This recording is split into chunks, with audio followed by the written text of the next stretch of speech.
tackle violent crime in the capital. He wants money for policing, specifically in this area, but across the capital as well. He's launched a campaign called Calling Time on Crime, and I spoke to him about why he launched the campaign last week. Well, really, it was a product of frustration. We've been getting more and more people coming up to me, emailing, coming to see me at surgeries, literally stopping on the streets, really concerned about what's going on in terms of crime.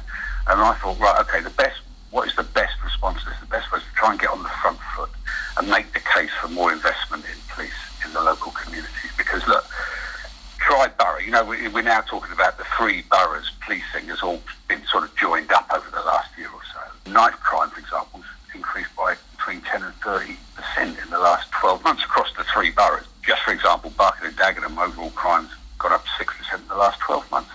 At the same time, we've seen dramatic cuts in police.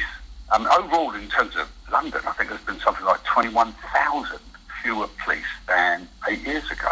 Now, you sort of join the dots and, these two things are connected.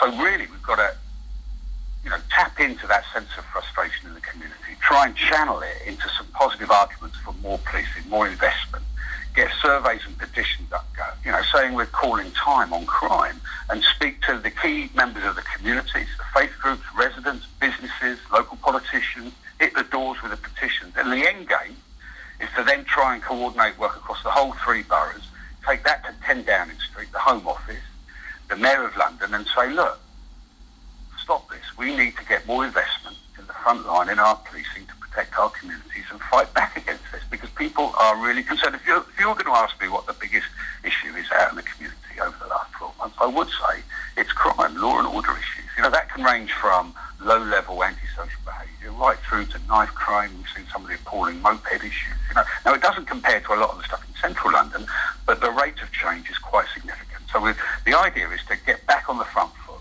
make the case for more investment in policing in our communities and fight back against this crime problem, which seems to be escalating. So we need to sort of push back against it. That's basically it. So it came out of a sense of frustration about what's happening and, the growing concerns in the community, and trying to listen and learn and tap into those frustrations, but then make the positive case for more investment in the local community. What work do you do with the council leader, Darren Rodwell, and the Mayor of London as well, in order to kind of work and tackle crime that is on the rise? Yeah, well, absolutely. This operates at so many different levels. I've been in touch just literally this week with Margaret Mullane, who takes on the cabinet responsibilities for crime issues across Barking and Dagenham. I'm literally meeting up with Darren Rodwell and the Mayor of London's Deputy Mayor, Sophie Linden, who's in charge of policing issues, next Friday morning.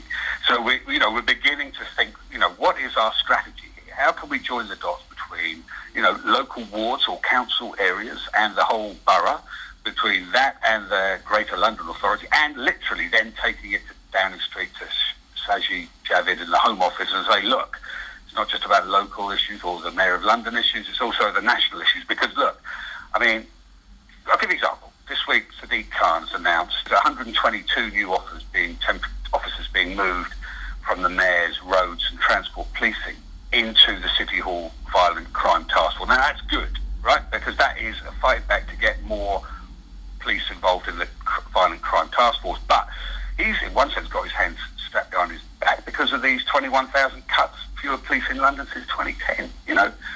Now we've got to do much more about this. Fight back. That's 700 million cuts to the Metropolitan Police since 2010.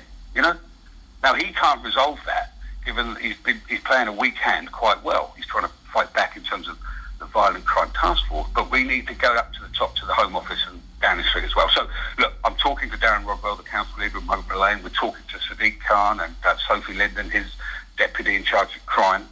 But also we need to talk to the Home Secretary and the Prime Minister as well. So this is going to operate at a number of different levels. And the other point to make, this is not a campaign that's just going to fizzle out after a press release.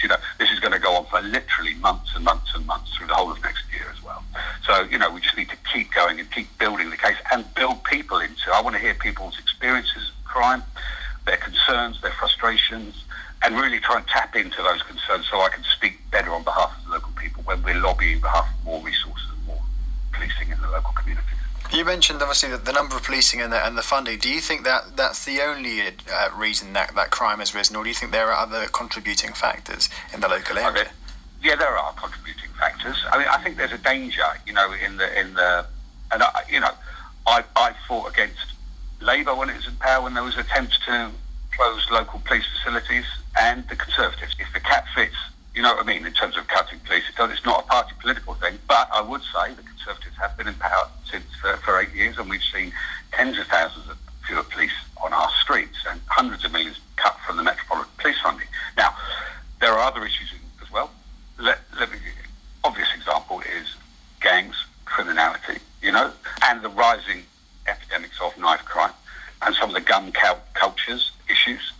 They are all important, and some of the drug cultures and some of the cross-border, what they call activities with young people involved in drug trafficking and trading. But I don't think we should lose sight of the bigger picture, which is the public responsibility or the duty on national government to make sure that there is sufficient policing. That's part of the social contract. That's the deal between citizens and government. And I think we've broken that contract over the last decade or so. We need to re-establish the terms of the compact by which you contribute in terms of your taxes. And the deal is you should have sufficient policing to keep us secure in our local communities. And somewhere along the line, that seems to be fraying now. And we need to, put that back together.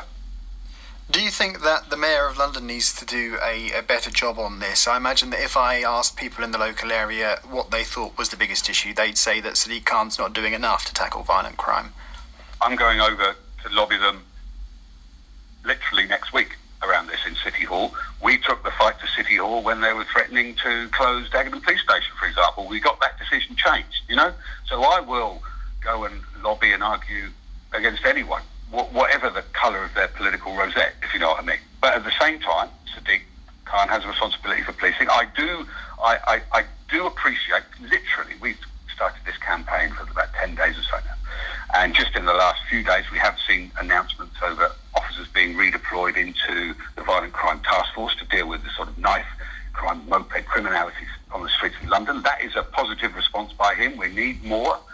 But, at the same time, we also have to say Sadiq Khan has formal responsibility. But on the other hand, overall finance is driven by the government and the Home Office, and they cannot shirk responsibility for this either. So it's going to where responsibility lies, be that in terms of our local authority, be that and local policing across what they call these tri-borough model, going to City Hall as well as going to the Home Office and Downing Street. So, we're going to all of those places to make the case for more funding and support for policing in our local community. And obviously, you have mentioned the tri-borough just finally, the tri-borough merger. That's something that seems to be getting rolled out more now following the trial. That would suggest that it's been a success, but you don't seem like you think it has been a success in any way. Well, I don't think we can say it's been unqualified success. Let's put this bluntly. I think there have been serious teething problems. I think if you talk to the police across the tri-borough, they would acknowledge that. And if you talk to, which I have done, Scotland Yard about this, now they think this is the most efficient strategy, and they piloted two, one with us and Dagenham, Wharf Forest, other one across Camden and North London, and they say that these have progressed well, and that's their model for the future. Now, I can't, change that decision. That's a done deal. What we have to do is say, look, the way this has been introduced, there has been teething issues. There's also been resource issues, deployment issues. The response by the police is to say that, well, what you can't have a cliff edge between, Barking and Dagenham and Havering, for example, across, so that people strategically they need to move across borders to more efficiently deploy resources to fight crime that doesn't stop at those borough borders. I take that point, but I don't think we could say it has been a rousing success over the last couple of years. And that is part of this conversation to say how this can be improved, how we can get more resources and more strategic oversight and coordination, and indeed political coordination across all the MPs and the boroughs across the three boroughs. And that's what we're going to be doing. We're going to be approaching MPs from whatever part they are to say, can they join us in this campaign to get more resources into the three boroughs to support the new model? Yeah, that was Jon Cruddas there, the MP for Dagenham and Rainham, talking to me about his campaign, Calling Time on Crime.